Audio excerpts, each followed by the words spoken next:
मुख्यमंत्री एकनाथ शिंदे सिद्धिविनायकाच्या दर्शनासाठी मुंबईतल्या सिद्धिविनायक मंदिरात पोहोचलेले आहेत।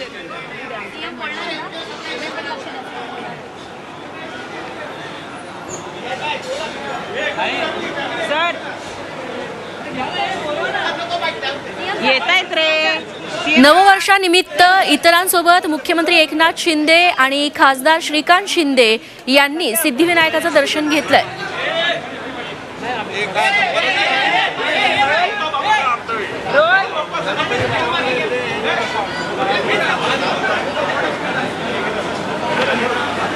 तर नवीन वर्षाची सुरुवात बाप्पाचं दर्शन घेऊन केलेली आहे। तुम्ही बाप्पा पुढे काय साकडं घातलंय?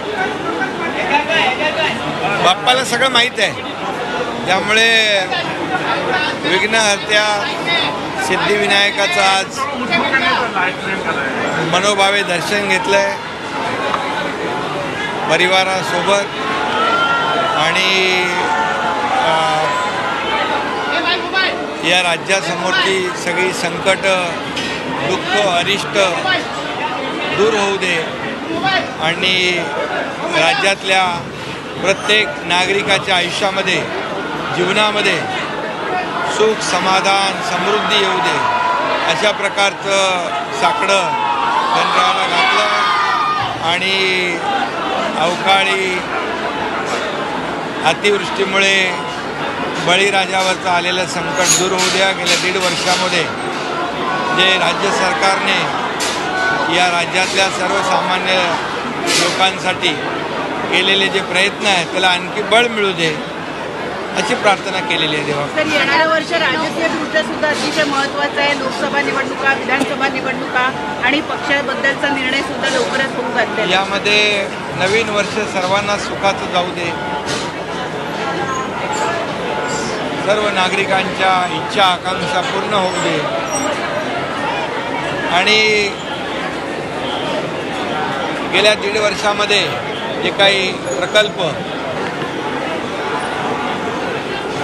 प्रगतीपथावर आहे ते वेळेमध्ये, निर्धारित वेळेत पूर्ण करण्याचं बळ सरकारला मिळू दे। हे सरकार जे आहे म्हणजे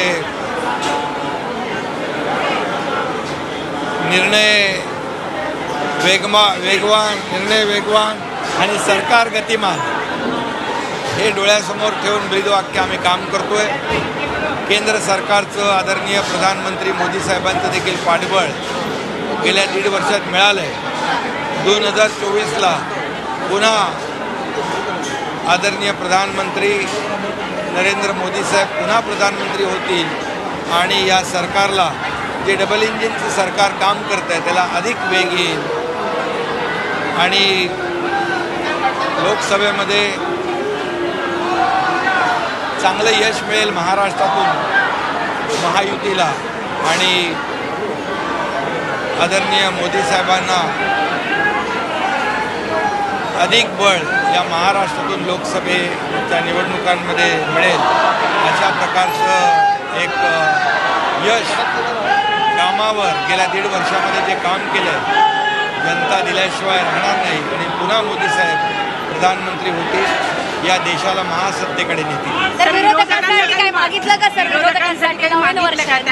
विरोधकांना सद्बुद्धी देव अशा प्रकारचे मागणं देवाकडे मागितलेलं आहे। सुबुद्धी आणि सद्बुद्धी दोन्ही मिळून। धन्यवाद सर। हिंदी में नए साल का क्या हिंदी में जानना चाहेंगे, नए साल का क्या संकल्प है, क्या कहना चाहेंगे?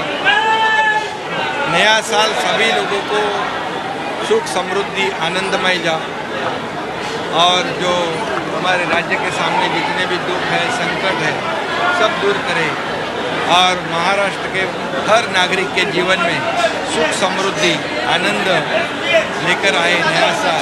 यही मांग, यही प्रार्थना गणपति बापा के पास की।